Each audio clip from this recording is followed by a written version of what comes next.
மானங்கட்ட தமிழ்நாட்டினுடைய முதலமைச்சர் உன்னை சட்டமன்றத்துக்குள்ள வச்சு பாத்துக்கிறோம்டா. நாங்க என்ன கோமாளி பையில நினைச்சுக்கிட்டு இருக்கிற? சட்டமன்றத்தை பூட்டுவானா? பூட்டினா உனக்கு எலும்பு இருக்காது, உடைச்சிட்டு தான் உன்னை அனுப்பி விடுவானா. சட்டமன்றத்துக்குள்ள வச்சே முதலமைச்சரோட எலும்பை உடைப்போம், நாங்க சட்டமன்றத்தில் நெக்ஸ்ட் டைம் வரும்போது உங்க அடிப்போம் அப்படிங்கிற மாதிரி விளாத்திக்குளம் எம்எல்ஏ, திமுக எம்எல்ஏ மார்க்கண்டேயன் அவர்கள் பேசுறாரு. இது முந்தானத்து பேசினாரு. இன்றைக்கு பாத்தீங்கன்னா அதிகாலையில போயிட்டு காவல்துறை அதிரடியா அவரை வீட்டிலே போயிட்டு கைது பண்ணிட்டாங்க. கைது பண்ணி இன்றைக்கு நீதிமன்றத்துல ஆஜர்படுத்தி அவர் சிறையில் அடைப்பதற்கான வேலைகள்லாம் தீவிரமா பார்த்துக்கிட்டு இருக்காங்க. இப்போ இந்த வீடியோ பார்க்கும்போதே தெரியும் இவர் பேசுனது நிச்சயமா ஏற்றுக்கொள்ளத்தக்கது அல்ல. அவர் அந்த வீடியோ ஒரு 10 நிமிஷம் வீடியோ சொல்ல போன அந்த ஃபுல்லுத்தையும் நான் பார்த்தேன்.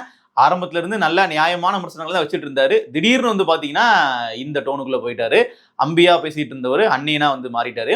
அதனால இன்னைக்கு அவர் மேல வழக்கு பதிவு பண்ணி இப்போ சிறையில் அடைக்கிறதுக்கான வேலைகள் போயிட்டு இருக்காங்க. இதுல 2 விதமான விஷயம் பேச வேண்டியது. ஒண்ணு, இப்படி பேசுனதுக்கெல்லாம் கைது பண்ணா தமிழ்நாட்டுல எதிர்கட்சிகளே இருக்கக்கூடாதா, உங்களை எதிர்த்து யாருமே பேசக்கூடாதா அப்படின்னு ஒரு கேள்வி இருக்கு இல்லையா?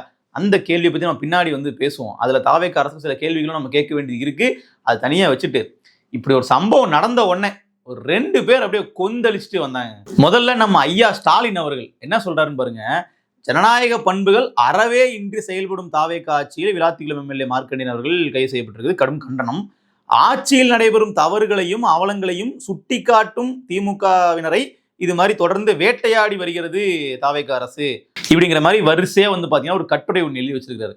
இதே மாதிரி இதுக்கு அடுத்தது கனிமொழி அவர்கள் ஒன்று எழுதியிருக்கிறாங்க. அதையும் நம்ம பார்த்துருவோம். விமர்சனங்களை எதிர்கொள்ள முடியாமல் தொடர்ந்து திமுகவினர் மீது காவல்துறையை ஏவி அடக்க பார்க்கும் தாவேக அரசுக்கு ஜனநாயக வழியில் தக்க பாடம் புகட்டப்படும். அதாவது இதெல்லாம் நமக்கு கேட்கும் போது எப்படி இருக்குன்னா பழைய பிளாஷ்பேக்கு நம்ம மைண்டு போயிட்டு வருது. ஏன்னா நம்ம 2021 திமுக ஆட்சி அமைக்கும் போதுல இருந்து தொடர்ச்சியா நம்ம அரசியல் பார்த்துட்டு இருக்கோம், அரசியல் பேசுவோம் இல்லையா? அதனால சில விஷயங்கள் நமக்கு தோணுது. இந்த கலாச்சாரத்தை உருவாக்குனதே திமுக தான். பேசினாலாம் கைது பண்ணுவாங்களா? சோசியல் மீடியாவில் ஒரு போஸ்ட் போட்டாலாம் அரெஸ்ட் பண்ணுவாங்களா? 2-3 போஸ்ட் போட்டால் குண்டாசே கூட போட்டுருவாங்களா? அப்படிங்கிற அளவுக்கு பல பேரை யோசிக்க வச்சது திமுக ஆட்சியில் தான். இன்னைக்கு பார்த்தீங்கன்னா அவங்க போட்டிருக்கிற ட்வீட்லாம் பார்க்கும்போது அது கண்ணாடி சார் அப்படின்னு நம்ம அவங்களுக்கு சொல்ல வேண்டிய தேவை இருக்கு. ஸோ முதல்ல இதான் இங்கே பிரச்சனை. இதுக்கு வேற எல்லாரும் குரல் கொடுக்கலாங்க. ஒரு சிட்டிங் எம்எல்ஏவை நீங்கள் இது மாதிரி பேசுனதுக்காகலாம் கைது பண்ணுவீங்களா? அவர் ஒரு மக்கள் பிரதிநிதி இல்லையா? அப்படிங்கிற மாதிரி விஷயங்கள்லாம் திமுகவை தவிர வேற ஒரு கட்சிக்காரங்க பேசினாங்கன்னா நம்ம அவங்களுக்காக பார்த்தீங்கன்னா பொறுமையாக கேட்கலாம். ஆனால் திமுக காரங்க இந்த மாதிரியான கைதை கண்டிச்சு பேசுறாங்க அப்படின்னா அதெல்லாம் நம்ம ஏற்றுக்கவே முடியாது. ஒருத்தர் 2 பேர் இல்லை, நீங்கள் யூடியூபர்ல இருந்து ஃபேஸ்புக்கில் சாதாரணமாக ஒருத்தர் இண்டிவிஜுவலாக அவருக்கு எந்த கட்சி பேக்கப்பும் இருக்காது. தனி மனிதனா என்ன பண்ணுவாங்கன்னா திமுக விமர்சனம் பண்ணி ஏதாவது பதிவிடுவாங்க, தூக்கி உள்ள வச்சிருவாங்க. சத்தமே இல்லாமல் இப்படி நிறைய பேர் பார்த்தீங்கன்னா வழக்கு பதிவு பண்ணி சிறையில் அடைக்கிறதுக்கான எல்லா வேலையும் பார்த்தவங்க திமுக அரசு தான். ஒரு பெஸ்ட் எக்ஸாம்பிள் ஒன்று சொல்லணும். அதுதான் சொல்லப்போனால் முதல் கோலத்தில் முதல் புள்ளி வைப்பாங்கல்ல, அந்த மாதிரி புள்ளி வச்சது எங்கன்னு பார்த்தீங்கன்னா சட்டமன்றத்தில் நிதியமைச்சர் பழனிவேல் தியாகராஜன் அவர்கள் பட்ஜெட் தாக்கல் பண்ணுறாரு. பண்ணும்போது என்ன சொல்கிறாருன்னா, தகுதியுள்ள பெண்களுக்கு மாதம் நாங்கள் 1000 ரூபாய் கொடுப்போம் அப்படின்னு சொல்லி அறிவிப்பா அவர் தான் முதல்ல கொடுக்குறாரு. அவர் நிதியமைச்சர் இருந்தார்ல ஆரம்பத்தில், அதுக்கப்புறம் மாற்றிட்டாங்க, அப்போ இருந்தார். ஸோ இந்த அறிவிப்பு வந்த உடனே ஏங்க நீங்கள் தேர்தல் பிரச்சாரத்தில் எல்லா பெண்களுக்கும்னு சொன்னீங்க, இப்போ என்ன தகுதியுள்ள பெண்களுக்குன்னு சொல்றீங்கன்ற அந்த ஒரு கேள்வி எல்லாரும் மனதில் இருந்து எல்லாரும் இப்படி கேள்வி கேட்க ஆரம்பிச்சிட்டாங்க. ஒருத்தர் என்ன பண்ணார் அப்படின்னா அந்த வீடியோவை போடுறாப்புல கவுண்டமணி ஒரு படத்தில் வருவார் இல்லையா, you are selected you are rejected அப்படிங்கிற மாதிரி அந்த ஒரு காமெடி சீனை ஸ்டாலின் அவர்கள் தகுதியுள்ள பெண்கள் யாரு தகுதி இல்லாதவங்க யாருன்னு அப்படியே செக்ரிகேட் பண்ணி ஃபில்டர் பண்ணி கொடுக்குறாரு இந்த ஸ்கீமை அப்படிங்கிறத அவங்க ஒரு ஜோவியெல்லாம் புரிய வைக்கிறாங்க. அது பெண்களை கொச்சைப்படுத்துறாங்க, பெண்களை அவமானப்படுத்துறாங்க, பெண்களை பார்த்தீங்கன்னா இழிவுபடுத்துறாங்க, அப்படி இப்படின்னு சொல்லி அந்த வீடியோவை கிரியேட் பண்ண நபர் மீது கூட வழக்கு போடல, அந்த வீடியோவை ஷேர் பண்ண நபர் மீது வழக்கு, சிறையில் அடைச்சாங்க. பல நாட்கள் சிறையில் அடைக்கப்பட இருந்த ஒரு வீடியோக்காக. நீங்க இது மாதிரி எக்கச்சக்கமா சொல்லிட்டே போகலாம்.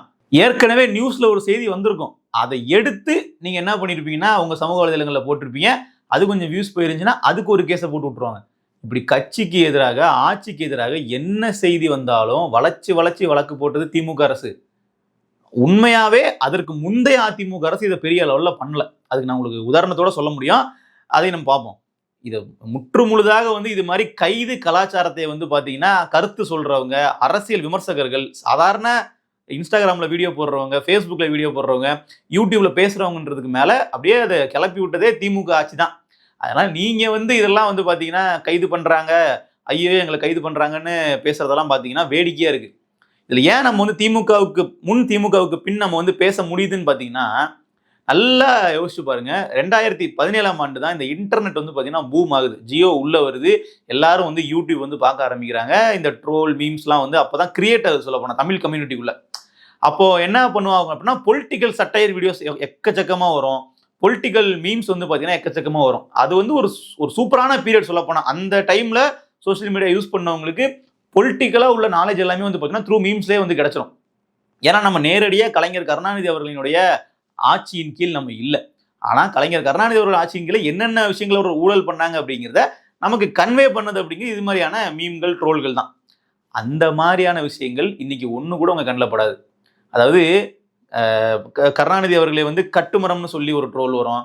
நிறைய அது வந்து ஒரு பாடி ஷேம் பண்றாங்க, அது வந்து கொச்சையா பேசுறாங்க. அதெல்லாம் இருந்தாலும் அதெல்லாம் பேசுறதுக்கான ஒரு ஸ்பேஸ் இருந்துச்சு. எப்போ 2021க்கு முன்னாடி வரைக்கும். எடப்பாடி பழனிசாமி தான் முதலமைச்சரா வந்து இருந்தார். அவரையும் வந்து பாத்தீங்கன்னா அப்படியே குழந்தை மாதிரி அப்படியே தவழ்ந்து போற மாதிரிலாம் வந்து வீடியோலாம் போடுவாங்க. எல்லா கட்சியுமே வந்து பாரபட்சம் இல்லாம கலாய்ப்பாங்க. அந்த சுதந்திரம் வந்து இருந்துச்சு. நீங்க இன்னைக்கு வந்து பரிதாபங்களா இருக்கக்கூடிய கோபி சுதாகர் அன்னைக்கு மெட்ராஸ் சென்ட்ரல்ன்ற ஒரு சேனல்ல வீடியோ போடுவாங்க. அதுல வந்து பாத்தீங்கன்னா அவர்கள் எல்லா கட்சிக்காரங்களையும் விமர்சனம் பண்ணுவாங்க. எல்லா கட்சிக்காரங்களையும் பாரபட்சம் இல்லாம அப்படியே கலாய்ச்சி தள்ளுவாங்க. அது மாதிரியான வீடியோக்களே இன்னைக்கு பார்க்க முடியாத நிலைமைக்கு நம்மளை தள்ளி விட்டது திமுக அரசு. அதுக்கான ஸ்பேஸே கிடையாது. என்ன வீடியோ போட்டாலும் வந்து பாத்தீங்கன்னா ஒரு முதலமைச்சரை இப்படி பேசுவீங்களா, ஒரு முதலமைச்சர்னு கூட பார்க்காம இப்படி பண்ணுவீங்களாங்கிற மாதிரி வழக்கு போட்டுருவாங்க. ஒரு போட்டோ வந்து மார்பிங் பண்ணி ஏதாச்சும் ஒன்று பண்ணிட்டாங்கன்னா உடனே கேஸ் பாயும்.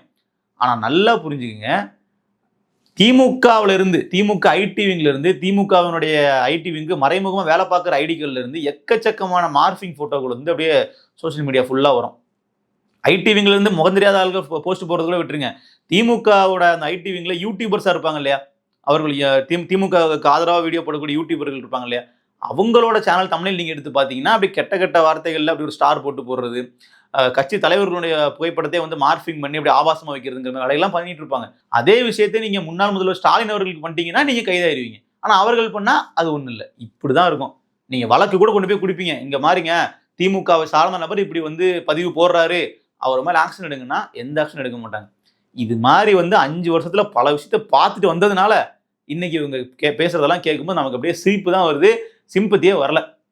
இப்ப அடுத்து வந்து தாவேக அரசு பண்ற விஷயத்த பார்ப்போம். திமுக என்னென்ன பண்ணாங்களோ அது அப்படியே வந்து பாத்தீங்கன்னா இன்னும் கொஞ்சம் அதிகமா தான் பண்றாங்களே தவிர எந்த விதத்திலுமே அவர்கள் குறைச்சலே கிடையாது நம்ம சொல்லலாம். இதுக்கும் ஒரு பெஸ்ட் எக்ஸாம்பிள்னு பாத்தீங்கன்னா சமீபத்துல அந்த பழனி கோவில் விவகாரம், அந்த 100 கோடி ரூபாய் சொத்தை வந்து பத்திரப்பதிவு பண்ண பிரச்சனை, அந்த செய்தியை செய்தி சேனல்கள் வெளியிடுறாங்க. அதை எடுத்து அப்படியே சோசியல் மீடியாவில் போஸ்ட் பண்ண நபர்கள் மேல வழக்கு போட்டிருக்காங்க. நீங்க அந்த செய்தியை வந்து உருவாக்கின செய்தி சேனல்கள் வழக்கு போட்டீங்கன்னா அது வேற. அதை எடுத்து அப்படியே பகிரக்கூடிய ஐடிகள் அது யாரோடதுன்னு பார்த்து அவர்கள் மேல வழக்கு போடுற வேலைகள்லாம் தாவேக அரசு பண்ணாங்க.